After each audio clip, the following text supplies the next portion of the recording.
Today on Talk It Out. They would take there would be poop smeared on the walls. No. I'm just like, what is the biggest fear?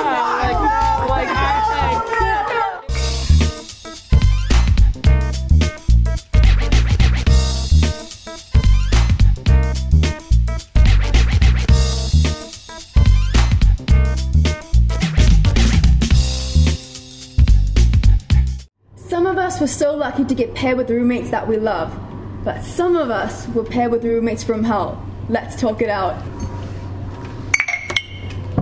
Today we got Naya Wright with us. Thank you so much. She's a sophomore RA. Oh, thank you for having me. No problem. Just wanted to explain a few things. We have these emoji signs to show that we either agree or we disagree with any statement or comment made. Okay. So we're going to talk about some roommate horror stories. I'm pretty sure you have tons of them. I do. Oh no. I do. I wasn't a part of them, but I had to sometimes write them up or discuss them with my residents because I was a freshman RA when I was a sophomore. So I started in Rosecrans and then I moved to McCarthy. So I have some freshman sophomore stories I could lend to you guys. There is so much crazy stuff that I feel like I've heard about. I'm just remembering. Okay, so first semester there was this couple that kept on having sex in the shower. Did any of you guys? I heard about that. Yeah. Oh, violation. No. Okay. So, they had sex once in the shower. Was the public shower? It's freshman dorm, so anyone can walk in. So a couple of people walked in. They were like, "This is uncomfortable. I want to go shower, but I hear sex noises next to me. This is really uncomfortable." So they went to go tell the RA, and then the RA had to get involved. And literally, they just kept on doing it. They would get in trouble, and then this is the funniest part. P-Safe had to come to the bathroom and get them to stop. And she was this girl, because it was a girl from outside of the honors dorm, so she was banned from coming in. Oh my gosh. Yeah. So that was the crazy. That's so funny. Well, yeah, because someone of the opposite sex is not even allowed into the bathroom. They break the rule. Besides you having sex in there, you can't even go in there. Yeah. There's so many things that happen. There's so many things that happen. I live in the all girls dorm room, and guys kept coming in, and there was all these noise and it was just crazy. And then the guys kept coming in the restroom too, so we literally have to put signs now no guys in the restroom, please. Yeah, there used to be signs all around. When I was a freshman, there would be signs in our bathroom because sometimes we get super dirty. People, I'm just come on, all you have to do is brush your teeth, maybe put your contacts on. You can clean up the little sink that you're using, but people would just leave toothpaste in the sink and things like that. And then I remember in the guys' dorm, guys, I don't know why anyone would do this, but they would take there would be poop smeared on the walls. No. I'm just what? That's my biggest fear. Yeah. It was so. I don't understand. I don't know why you would do that. Why would you? Right? Are you curious? Maybe you're going back to 4-year-old boy life. Have problems. Yeah, so that was gross. I heard something about was it one of the dorms used to have sinks? Yes, it was Wayland. All the guys would pee in the sinks. No. Yeah. That's why they got taken away. That's why we don't have sinks. That used to happen in water fountains at my school. They would pee in the water fountains. Yeah, I don't know I can't. what makes you do that. Yeah, I just don't know why. Your room's not that far though. Yeah. Your bathroom. I think about it how many steps. You can even call it your workout for the day if you're really that lazy. You just don't want to make the trek. One of my guy friends pees outside his window when he's too lazy to go to the toilet. So maybe. Yeah, my guy friends do that too. Somebody in my hall went and peed in the hallway on the carpet. I heard this because my door was open and just peed just on the carpet. What? No. And then went back in the room. What?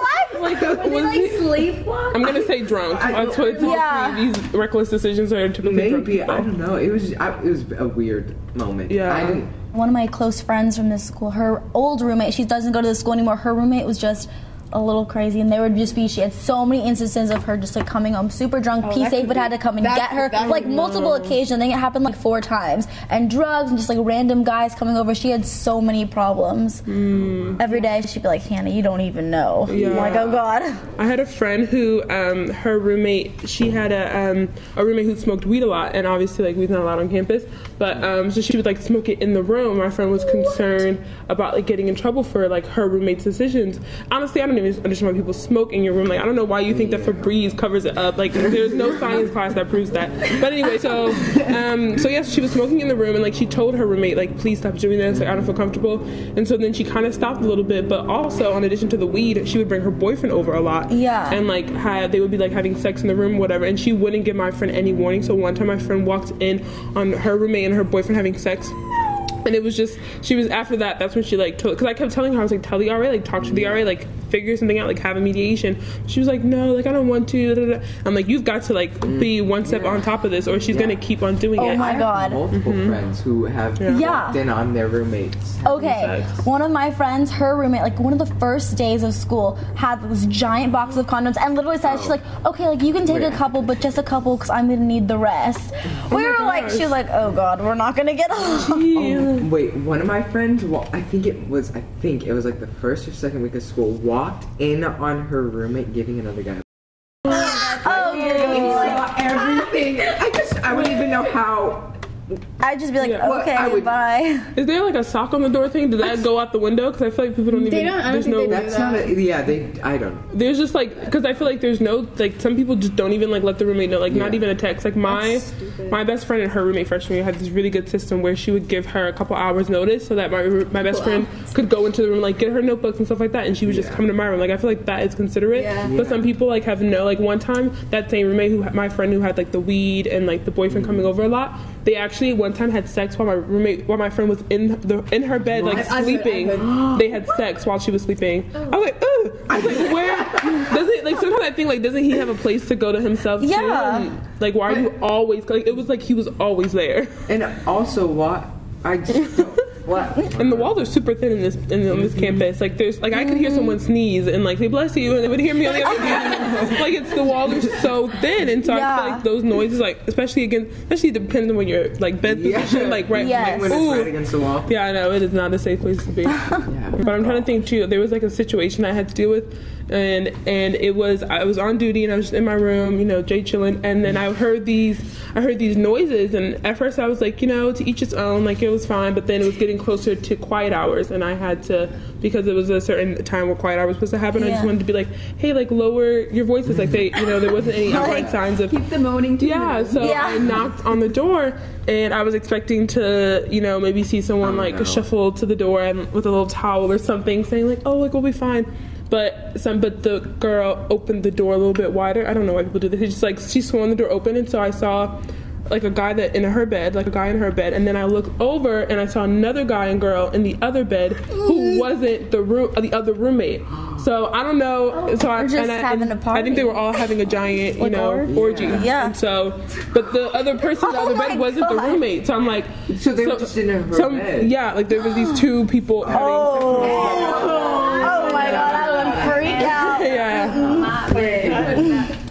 Wait, so like when you walked in, was that in violation of a code? Well, technically it wasn't, because it was before. So with people of the opposite sex, they're not supposed to be in your room past 2 o'clock. So it was before that time, so I couldn't technically do anything, because you can have whoever you want over as long as it's under 8 people. So it was just more about like keeping the noise level down. So after I told them that, I think I probably killed the mood. So there wasn't any more noise coming from. But with certain situations, the rules can definitely more like penalties can be taken into consideration. So for example, I've had to break up a couple of dorm parties, and that's typically when people are just being super loud. Obviously, especially in the freshman area, there's a lot of underage drinking, which is not allowed. So when that situation happens, you go in, and typically you're only supposed to have up to 8 people in your room, and it kind of has to be 3 per roommate. So if you're going to have 8 people, each roommate has to be there so they can kind of claim 3 people. Like, that's the technical rule. Wow. And then also, so you go when you see the underage drinking. RAs were not allowed to touch anything, just as like a liability kind of thing. So we asked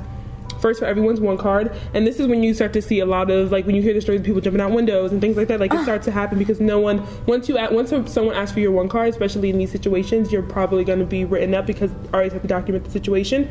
So like, one time I had a kid try to jump out the window, and then one guy was like hiding in the closet and under a desk, and I'm like, okay, they make it so much harder when you just don't give your one card initially. So after we take the one card, we like hear what happened, what's going on, and so RAs can't touch the alcohol, so we have to ask the people who live in that room to take the alcohol, then an RA has to follow them while another RA stays in the room, and then you go and you make them throw it out in the sink. And I've seen a lot of like tears over spilled beer, spilled like because some people just got a huge pack of 40 and they have to dump the whole thing out and then throw it away, and so we have to make sure that they do it.